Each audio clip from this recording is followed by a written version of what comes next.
ಕರ್ನಾಟಕದ ಪ್ರತಿಷ್ಠಿತ ವಿಧಾನಸಭಾ ಮತಕ್ಷೇತ್ರ ಧಾರವಾಡದಲ್ಲಿದ್ದೀವಿ.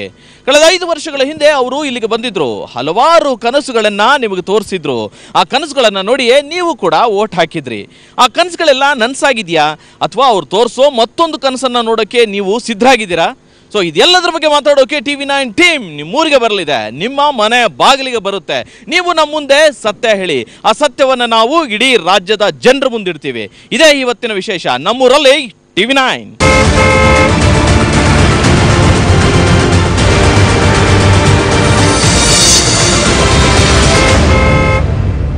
ವಿದ್ಯಾಕಾಶಿ ಧಾರವಾಡ ಮತಕ್ಷೇತ್ರ ಹೆಸರೇ ಸೂಚಿಸುವಂತೆ ಇಲ್ಲಿ ಎಜುಕೇಟೆಡ್ ವೋಟರ್ಸು ತುಂಬಾನೇ ಇದ್ದಾರೆ.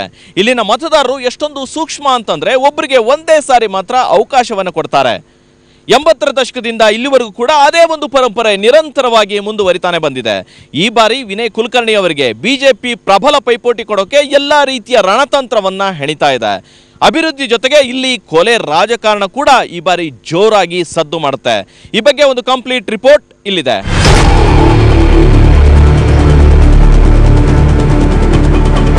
ಗ್ರಾಮೀಣ ಪ್ರದೇಶಗಳಿಗೆ ನೀರಿಲ್ಲ, ನಗರದಲ್ಲೂ ಸರಿಯಾದ ರಸ್ತೆಗಳಿಲ್ಲ. ಏನ್ ಮಾಡಿದ್ದಾರೆ ಶಾಸಕರು? ಹೀಗೆ ಗರಂ ಗರಂ ಚರ್ಚೆಗೆ ನಾಂದಿ ಹಾಡಿದ್ದು ಪೇಡಾ ನಗರಿ ಧಾರವಾಡ.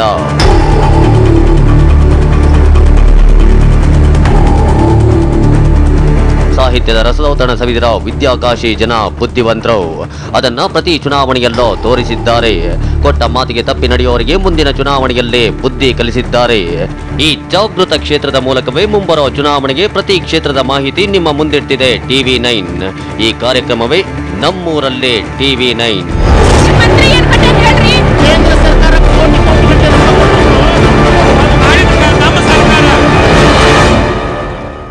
ಈ ಹಿಂದೆ ಧಾರವಾಡ ಗ್ರಾಮೀಣ ಎಂದಿದ್ದ ಕ್ಷೇತ್ರ ಈಗ ಧಾರವಾಡ ಎಂದಾಗಿದೆ.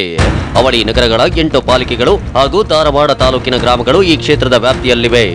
ಸುಶಿಕ್ಷಿತ ಮತದಾರರೇ ಹೆಚ್ಚಾಗಿರೋ ಧಾರವಾಡದ ಹಾಲಿ ಶಾಸಕ ಸಚಿವರೂ ಆಗಿರೋ ವಿನಯ್ ಕುಲಕರ್ಣಿ ಈಗ ಅವರ ಎದೆಯಲ್ಲೋ ಢವಢವ.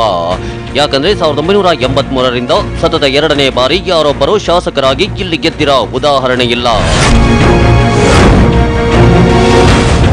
ಆದರೆ ಶಾಸಕರಾಗಿ ಸಚಿವರಾಗಿ ಸಾಕಷ್ಟು ಅಭಿವೃದ್ಧಿ ಕೆಲಸ ಮಾಡಿರೋ ವಿನಯ್ ಕುಲಕರ್ಣಿ ಸಂಪ್ರದಾಯ ಮುರಿದು ಈ ಬಾರಿ ಮತ್ತೆ ಗೆಲ್ತಾರೆ ಅನ್ನೋದು ಕಾಂಗ್ರೆಸ್ ಮುಖಂಡರ ವಿಶ್ವಾಸ. ಇದಕ್ಕೆ ಕಾರಣ ಕಾಂಗ್ರೆಸ್ ಅಭಿವೃದ್ಧಿ. ಹಿಂದಿನ ಸರ್ಕಾರ ಮುಖ್ಯಮಂತ್ರಿ ಸಹಿತವಾಗಿ ಎಲ್ಲಾ ಕ್ಯಾಬಿನೆಟ್ ಮಂತ್ರಿಗಳು ಜೈಲಿಗೆ ಹೋದ್ರು. ಆದ್ರೆ ಸಿದ್ದರಾಮಯ್ಯನವರ ಆಡಳಿತದೊಳಗೆ ಯಾವುದೇ ಒಬ್ಬ ಮಂತ್ರಿ ಏನೂ ಇಂಥ ಕೆಲಸವನ್ನು ಮಾಡದೆ ಸ್ವಚ್ಛಂದವಾದ ಆಡಳಿತವನ್ನು ಕೊಟ್ಟಿದ್ದಾರೆ. ಅದಕ್ಕೆ ಮತ್ತೆ ರಾಜ್ಯದಲ್ಲಿ ಕಾಂಗ್ರೆಸ್ ಸರ್ಕಾರ ಅಧಿಕಾರಕ್ಕೆ ಬರುತ್ತೆ ಅಂತೇಳಿ ನಾನು ಘಂಟಾಘೋಷವಾಗಿ ಹೇಳಿಕೆ ಇಷ್ಟಪಡ್ತೇನೆ. 2008ರ ಚುನಾವಣೆಯಲ್ಲಿ ಗೆದ್ದ ಏಕೈಕ ಶಾಸಕಿ ಎನಿಸಿಕೊಂಡಿದ್ದ ಸೀಮಾ ಮಸೂತಿ ಮತ್ತೆ ಬಿಜೆಪಿ ಟಿಕೆಟ್ ಗಿಟ್ಟಿಸಿ ಅಖಾಡಕ್ಕಿಳಿಯೋಕೆ ತಾಲೀಮು ನಡೆಸಿದ್ದಾರೆ. ಹಾಗೇನೆ ಕಳೆದ ಬಾರಿ ಜೆಡಿಎಸ್ ಅಭ್ಯರ್ಥಿಯಾಗಿದ್ದ ಅಮೃತ್ ದೇಸಾಯಿ ಬಿಜೆಪಿಗೆ ಸೇರಿದ್ದು. ಅವರು ಟಿಕೆಟ್ ಆಕಾಂಕ್ಷಿ. ಅರವಿಂದ ಈಗನಗೌಡರ್, ತವನಪ್ಪ ಅಷ್ಟಗಿ ಸೇರಿದಂತೆ ಹಲವರು ಬಿಜೆಪಿ ಟಿಕೆಟ್ಗಾಗಿ ಫೈಟ್ ಮಾಡ್ತಿದ್ದಾರೆ. ರೇಸ್ನಲ್ಲಿ ಮುಂದಿರೋ ಸೀಮಾ ಮಸೂತಿ ಮತ್ತೆ ಗೆಲ್ಲುವ ವಿಶ್ವಾಸದಲ್ಲಿದ್ದಾರೆ. ಇವತ್ತು ಸುವರ್ಣ ಗ್ರಾಮೋದಯ ಯೋಜನೆಯಲ್ಲಿ 10 ಹಳ್ಳಿಗಳಲ್ಲಿ ಕಾಂಕ್ರೀಟ್ ರಸ್ತೆಗಳನ್ನು ಮಾಡುವಂಥ ಪ್ರಯತ್ನವನ್ನು ಮಾಡಿದವರು ನಮ್ಮ ಸರ್ಕಾರ. ಇವತ್ತು 100 ಕೋಟಿ ವಿಶೇಷ ಅನುದಾನವನ್ನು ತಂದು ಹುಬ್ಬಳ್ಳಿ ಧಾರವಾಡ ಅಭಿವೃದ್ಧಿಗೆ ಶ್ರಮ ಪಟ್ಟಂತ ಸರ್ಕಾರ ನಮ್ಮ ಭಾರತೀಯ ಜನತಾ ಪಕ್ಷದ ಸರ್ಕಾರ ನಮ್ಮ ಅವಧಿಯಲ್ಲಿ. ಧಾರವಾಡದ ರಾಜಕೀಯದಲ್ಲೂ ನೀರು ಪ್ರಮುಖ ವಿಚಾರ. ಮಳೆಯಿಲ್ಲದೆ ಮಲಪ್ರಭೆ ತುಂಬುತ್ತಿಲ್ಲ.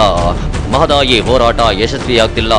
ಆ ರಾಜಕೀಯ ಹಗ್ಗಜಗ್ಗಾಟ ಕೂಡ ಇಲ್ಲಿ ಪರಿಣಾಮ ಬೀರುತ್ತೆ. ಪ್ರಮುಖ ರಾಷ್ಟ್ರೀಯ ಪಕ್ಷಗಳ ಗೊಂದಲವೇ ಜೆಡಿಎಸ್ಗೆ ಜೀವಾಳ. ಫರೀದಾ ರೋಣದ್, ರುದ್ರಪ್ಪ ಸೇರಿ ಹಲವರು ಜೆಡಿಎಸ್ ಟಿಕೆಟ್ಗೆ ಲಾಬಿ ಆರಂಭಿಸಿದ್ರು. ಪಾಲಿಕೆ ಸದಸ್ಯ ಶ್ರೀಕಾಂತ್ ಜಮುನಾಳ ಹೆಸರು ಹೆಚ್ಚಾಗಿ ಕೇಳಿ ಬರ್ತಿದೆ. ಕುಮಾರಸ್ವಾಮಿ ಅವರು 20 ತಿಂಗಳ ಅಧಿಕಾರದಾಗಿದ್ದಾಗ ಅವ್ರು ಏನು ಅವರು ಒಂದು ಡಿಸಿಷನ್ ತಗೊಂಡು ಜನರಿಗೆ 20 ತಿಂಗಳದಾಗ ಏನು ಹೆಲ್ಪ್ ಮಾಡಿದ್ರು ಆ ಕೆಲಸ ನೋಡಿ ಜನ ಹೊಳ್ಳಿ ಕುಮಾರಣ್ಣನಿಗೆ ಆಯ್ಕೆ ಮಾಡ್ತಾರಂತೇಳಿ ನನಗೆ ಒಂದು ಹೀಗೆ 3 ಪಕ್ಷಗಳ ಜೊತೆ ಪಕ್ಷೇತರರು ಮತ್ತು ಬೇರೆ ಬೇರೆ ಪಕ್ಷಗಳ ಅಭ್ಯರ್ಥಿಗಳು ಕಣಕ್ಕಿಳಿಯೋ ಸಾಧ್ಯತೆ ಇದೆ. ಇಲ್ಲಿ ಯಾರಿಗೆ ಜಯಮಾಲೆ ಅನ್ನೋದು ಫಲಿತಾಂಶ ಬಂದಾಗಲೇ ಗೊತ್ತಾಗುವುದು. ಧಾರವಾಡ ಮತಕ್ಷೇತ್ರ ನಂಬರ್ 71ರಲ್ಲಿ ಒಟ್ಟು 1,97,263 ಮತದಾರರಿದ್ದಾರೆ. ಈ ಪೈಕಿ 99,783 ಪುರುಷರು ಹಾಗೂ 97,480 ಮಹಿಳೆಯರು.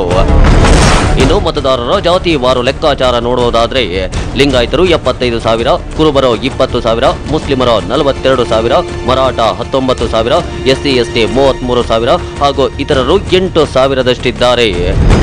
ಲಿಂಗಾಯತ ಮತದಾರರೇ ಇಲ್ಲಿ ಡಾಮಿನೆಂಟ್ ಆಗಿದ್ದು, ವಿನಯ್ ಕುಲಕರ್ಣಿ ಪ್ರತ್ಯೇಕ ಧರ್ಮ ಹೋರಾಟದಲ್ಲಿ ನೇತೃತ್ವ ವಹಿಸಿದ್ದು ಗೊತ್ತೇ ಇದೆ.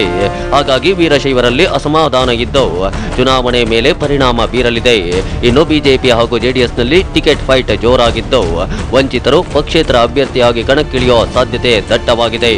ಈ ಲೆಕ್ಕಾಚಾರಗಳು ಮುಂಬರುವ ದಿನಗಳಲ್ಲಿ ಬಿರುಸಾಗಲಿದ್ದು ಧಾರವಾಡ ರಣಕಣ ರಂಗೇರ್ತಿದೆ. ನರಸಿಂಹಮೂರ್ತಿ ಪ್ಯಾಟಿ, TV9 ಧಾರವಾಡ.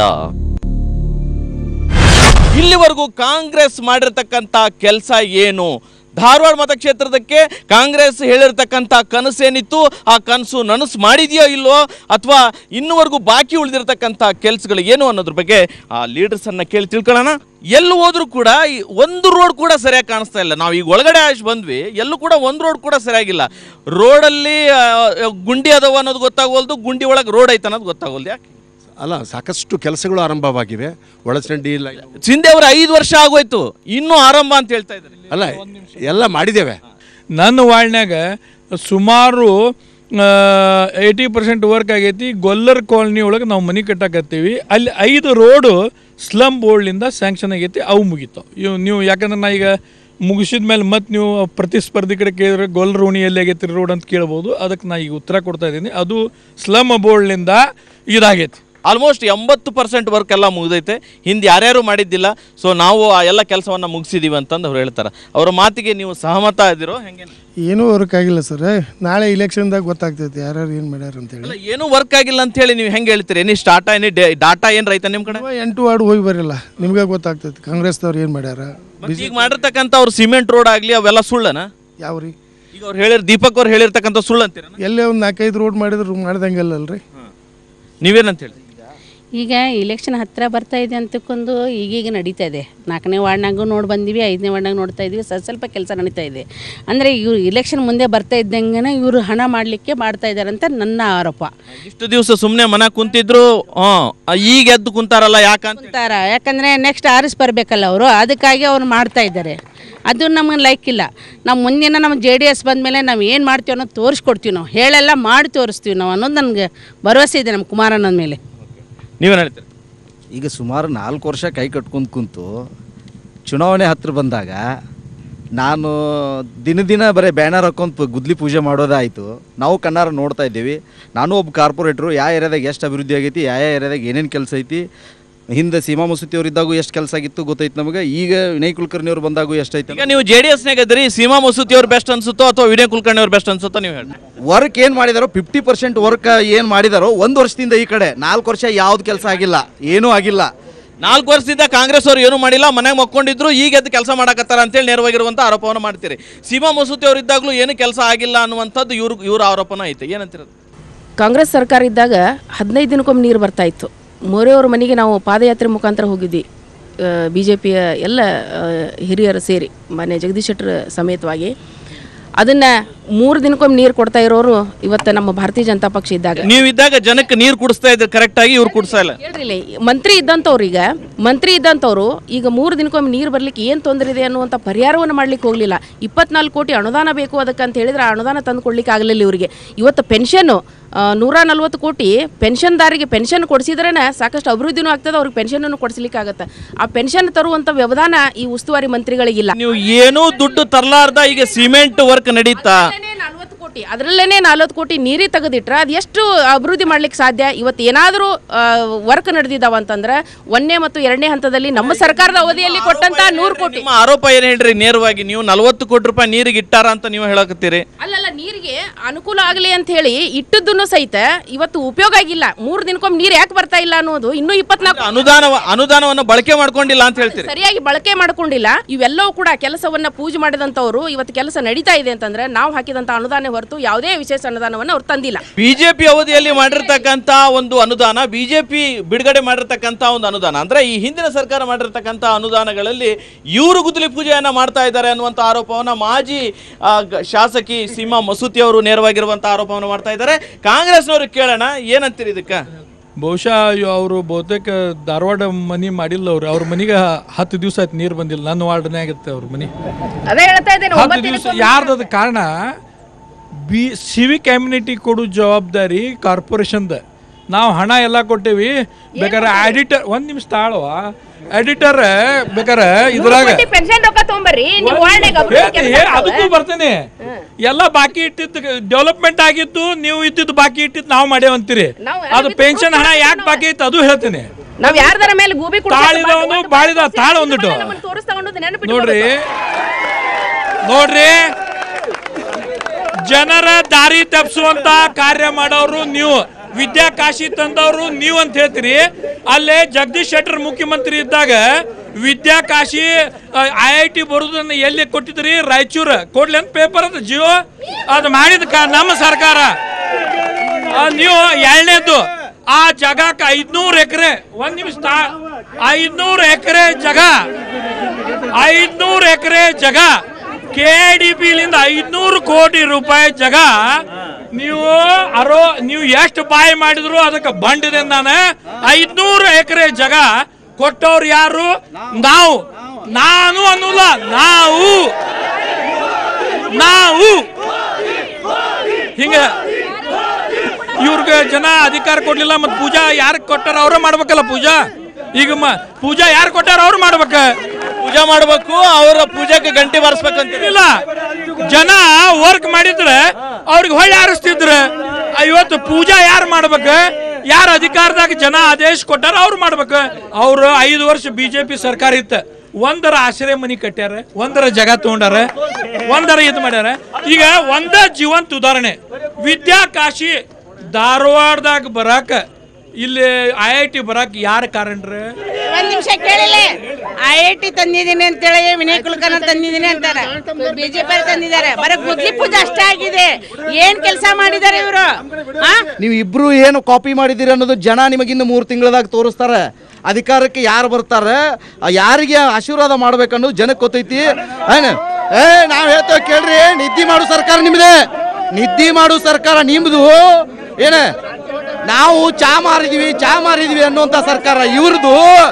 ನೇತಾಗಿ ರೈತರ ಮಕ್ಕಳಿಗೆ, ಬಡವರ ಮಕ್ಕಳಿಗೆ ಆಮ್ಯಾಗ ರೈತರದ ಸಂಕಟ ಕೇಳುವಂತ ಕುಮಾರಣ್ಣ ಅಲ್ಲಿ ಕುಂತಾನ.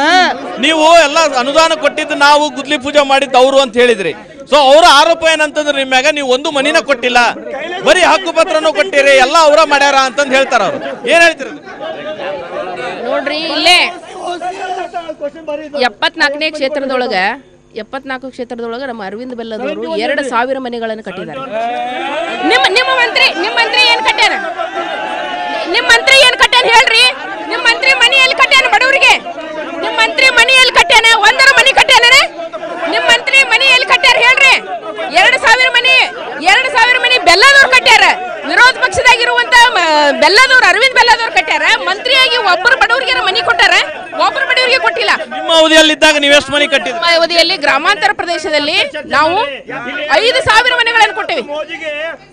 ಏಕಕಾಲಕ್ಕೆ 5,000 ಮನೆಗಳನ್ನು ಕೊಟ್ಟೇವೆ. ನಾವು ಗ್ರಾಮಾಂತರದೊಳಗೆ ಎಷ್ಟು ತಂದಾರ ಕೇಳ್ರಿ? ಅವ್ರ 5,000 ಮನಿ ನಾವು ಬಡವರಿಗೆ ಕೊಟ್ಟೇವಿ, ಅವ್ರು ಎಷ್ಟು ಮನಿ ತಂದಾರ ಗ್ರಾಮಾಂತರದೊಳಗೆ? IIT ವಿಚಾರಕ್ಕೆ ಸಂಬಂಧಪಟ್ಟಂಗ ಎಲ್ಲ ಮಾಡಿದವ್ರು ಅವರು ಅಂತ ಹೇಳ್ತಾರೆ. ಸರ್, IIT ಒಳಗೆ ನಿಮ್ಗೆ ಇದೇ ಮುಖ್ಯಮಂತ್ರಿ ಸಿದ್ದರಾಮಯ್ಯ ಅವರು IIT ಮೈಸೂರು ಬಾತಿದ್ರು. ನಾವು ನಮ್ಮ ಧಾರವಾಡಕ್ಕೆ ಎಲ್ಲ ಮೂಲಭೂತ ಸೌಲಭ್ಯವನ್ನು ಕೊಡ್ತೇವೆ ಅಂತ ಹೇಳಿ ಅದು ಏನು ಕಮಿಟಿ ಬಂದಿತ್ತು, ಆ ಕಮಿಟಿ ಅವರಿಗೆ ನೇರವಾಗಿ ಅವ್ರನ್ನ ಕರೆದುಕೊಂಡು ಹೋಗಿ ಮಾನ್ಯ ಜಗದೀಶ್ ಶೆಟ್ಟರು, ಪ್ರಹ್ಲಾದ್ ಜೋಶಿ, ನಾವು ಬೆಲ್ಲದವರು ಕರೆದುಕೊಂಡು ಹೋಗಿ ಜಾಗ ಕೊಟ್ಟಿವಿ.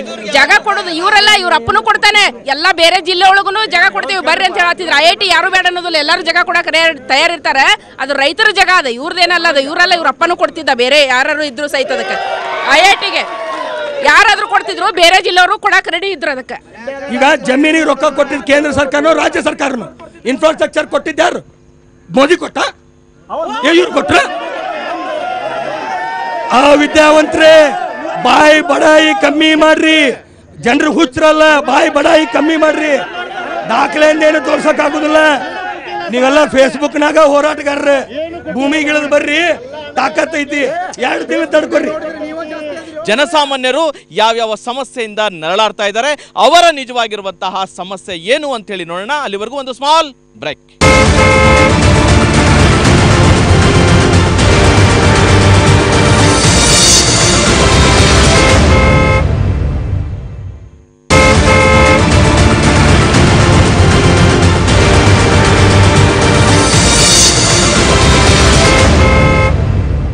ಬ್ರೇಕ್ನ ನಂತರ ಮತ್ತೊಮ್ಮೆ ವಿಶೇಷ ಕಾರ್ಯಕ್ರಮಕ್ಕೆ ಸ್ವಾಗತ. ಬನ್ನಿ, ಇಲ್ಲಿನ ಸಾರ್ವಜನಿಕರು ಏನು ಸಮಸ್ಯೆಗಳನ್ನ ಎದುರಿಸ್ತಾ ಇದ್ದಾರೆ, ಇಲ್ಲಿನ ಆಡಳಿತಕ್ಕೆ ಯಾವ ರೀತಿ ವಿರೋಧ ವ್ಯಕ್ತ ಆಗ್ತಾ ಇದೆ, ಅದಕ್ಕೆ ಏನೇನು ಸಮಸ್ಯೆಗಳು ಜನಸಾಮಾನ್ಯರು ಅನುಭವಿಸ್ತಾ ಇದ್ದಾರೆ ಅಂತೇಳಿ ಕೇಳೋಣ.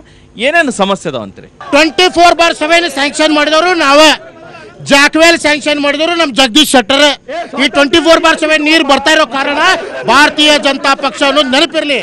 ಇವತ್ತು ನಮ್ಮ ಕುಡಿ ನೀರು. ಈಗ ನಿಮ್ಮ ಪ್ರಕಾರ ಸ್ಥಳೀಯ ಶಾಸಕರು ಹಾಗೇನೆ ಸಚಿವರು ಏನೇನು ಮಾಡಿಲ್ಲ ಅಂತ ಹೇಳ್ತೀರಿ? ನಮ್ಮ ಮಾಡಿದ್ದು ದುಡ್ಡನ್ನ ಅವ್ರಿಗೆ ಅದನ್ನ ಪೂಜೆ ಮಾಡ್ತಾ ಇದಾರೆ ಸರ್. ಅದನ್ನ ಇನ್ನೂ ಅವ್ರದ್ದು ಪಿಂಚಣಿ ಹಣ 138 ಕೋಟಿ ರೂಪಾಯಿ ಪೆಂಡಿಂಗ್ ಐತಿ. ಅವ್ರ ಸರ್ಕಾರದಾಗ ಏನೋ ಹಾಕಿಲ್ಲ, ಅವ್ರ ಸರ್ಕಾರದವ್ರು ಏನೋ ಹಾಕಿಲ್ಲ. ಕೇಳ್ರಲ್ಲ, ಲೆಕ್ಕ ಕೇಳ್ತಾ ಇದೀವಿ ನಾವು. ಕೇಂದ್ರ ಸರ್ಕಾರ ಕೋಟಿ ಗಟ್ಟಲೆ ರೊಕ್ಕ ಕೊಟ್ಟರು ಟೆಂಡರ್ ಕರಿತಾ ಇಲ್ಲ ಅವರು. Tender they are not calling the tenders for doing the road. ಯಾಕಂದ್ರೆ ಬಿಜೆಪಿ ಅವ್ರಿಗೆ ಹೆಸರು ಬಂದ್ಬಿಡ್ತೈತಿ, ಪ್ರಹ್ಲಾದ್ ಜೋಶಿ ಅವರಿಗೆ, ಅರವಿಂದ್ ಬೆಲ್ಲದವ್ರಿಗೆ ಹೆಸರು ಬಂದ್ಬಿಡ್ತೈತಿ, ಸಿಮಾ ಮಸೂದ್ ಅವ್ರಿಗೆ ಹೆಸರು ಬರ್ತೈತಿ. ಯಾರಿಗಾದ್ರೂ ಬಿಜೆಪಿ ಅವರಿಗೆ ಹೆದರಿ ಅವರು ಕರೀತಾ ಇಲ್ಲ ಅಂತೀರನ? ಅಫ್ಕೋರ್ಸ್ ಭಾರತೀಯ ಜನತಾ ಪಾರ್ಟಿ ವೇವ್ ಐತಿ. BS ಯಡಿಯೂರಪ್ಪ ಅವ್ರು ಮುಖ್ಯಮಂತ್ರಿ ಆಗೋದು ಸತ್ಯ. ನರೇಂದ್ರ ಮೋದಿ ಅವರು ಬಂದ ಮೇಲೆ 150 ಕಿತ್ಕೊಂಡು ಹೋಗ್ತೈತಿ. 150 ತಲೆಗಟ್ಕೊಂಡ್ಬಿಟ್ಟಿದ್ದಾರೆ. ಬಿಜೆಪಿ ಅವರು ಮಾಡಿದ್ದೆ ಎಲ್ಲ ಅಂದ್ರೆ ನಾವೇ ಮಾಡಿದೀವಿ ಎಲ್ಲ, ಇವರೆಲ್ಲ ಏನೂ ಮಾಡೇ ಇಲ್ಲ ಅನ್ನುವಂತ ಒಂದು ಆರೋಪವನ್ನು ಮಾಡ್ತಾ ಇದ್ದಾರೆ. 24/7 ಈ ಒಂದು ಯೋಜನೆಯಲ್ಲಿ ಏನೇನು ಇದೆ ಆ ಎಲ್ಲಾ ಯೋಜನೆಗಳು ಮಾಡಿರ್ತಕ್ಕಂಥದ್ದು ಅದು ಬಿಜೆಪಿ ಸರ್ಕಾರ, ಅದು ಮೋದಿ ಸರ್ಕಾರ. ಇವ್ರು ಮಾಡಿದ್ದೇನೂ ಇಲ್ಲ ಅನ್ನುವಂಥ ಆರೋಪವನ್ನು ಬಿಜೆಪಿಯವರು ನೇರವಾಗಿ ಕಾಂಗ್ರೆಸ್ನವ್ರಿಗೆ ಮಾಡ್ತಾ ಇದ್ದಾರೆ.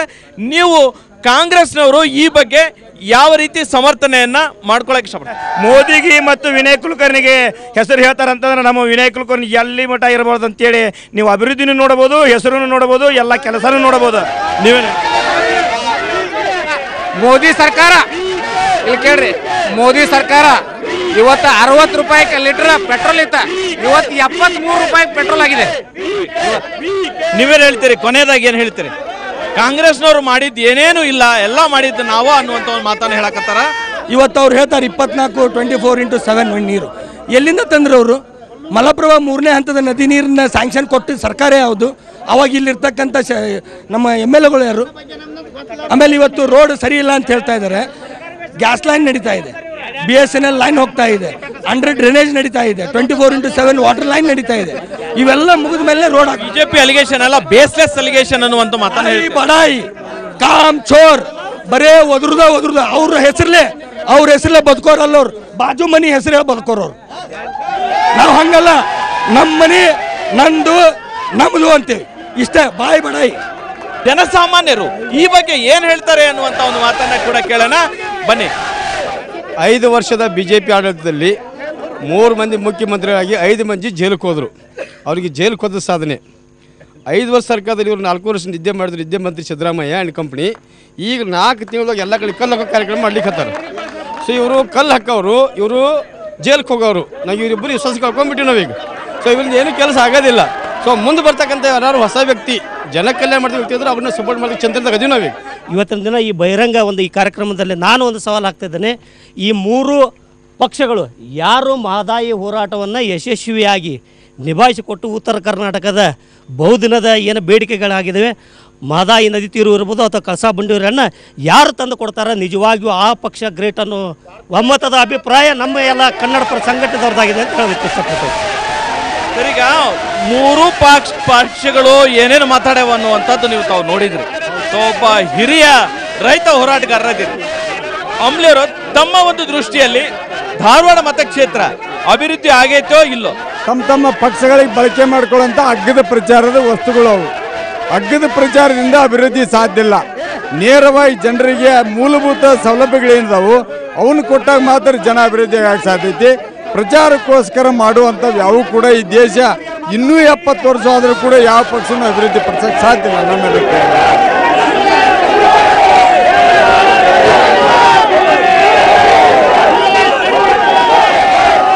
ಈ ಮತಕ್ಷೇತ್ರದಿಂದ 3 ಪಕ್ಷದವರು ನಾವೇ ಗೆದ್ದು ಬರ್ತೀವಿ, ನಾವೇ ಗೆದ್ದು ಆ ಶಾಸಕನ ಗದ್ದುಗೆ ಮೇಲೆ ಇರ್ತೀವಿ ಅನ್ನುವಂತಹ ಭರವಸೆಯನ್ನ, ಆತ್ಮವಿಶ್ವಾಸವನ್ನ, ಸಂಕಲ್ಪವನ್ನು ಕೂಡ ಮಾಡಿದ್ದಾರೆ ಅಂತಾನೆ ಹೇಳ್ಬೋದು. ಸೊ ಮುಂದಿನ ವಾರ ಮತ್ತೊಂದು ಪ್ರತಿಷ್ಠಿತ ವಿಧಾನಸಭಾ ಕ್ಷೇತ್ರದಲ್ಲಿ ಭೇಟಿಯಾಗೋಣ.